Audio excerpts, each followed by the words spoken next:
La Repubblica una e indivisibile, così esordisce l'articolo 5 della Costituzione, ma il richiamo all'unità nazionale non c'è nello Statuto regionale.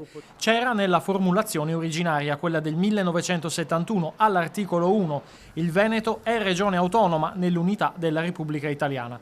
Riferimento però scomparso nel nuovo Statuto del 2012. Il Partito Democratico propone di introdurlo di nuovo. Riprende esattamente lo spirito dell'articolo 5 della Costituzione che tra i suoi principi fondamentali spiega esattamente come l'autonomia delle regioni e dei territori in generale sia fondamentale per perseguire il benessere dei cittadini all'interno dell'unità nazionale. Sempre dall'articolo 5 della Costituzione, la Repubblica riconosce e promuove le autonomie locali, tema quanto mai delicato di questi tempi, mentre il decreto Calderoli sull'autonomia regionale differenziata continua il suo lungo iter parlamentare. Pensiamo che proprio in questo momento sia necessario richiamare l'unità nazionale, perché per troppi anni in questa regione le legittime ambizioni e aspirazioni ad una maggiore autonomia sono state lette e interpretate da una parte politica in termini di contrapposizione, di alterità a Roma e alle altre istituzioni. L'unità della Repubblica, che sembra essere stata messa in discussione, non soltanto perché l'hai tolta dallo Statuto,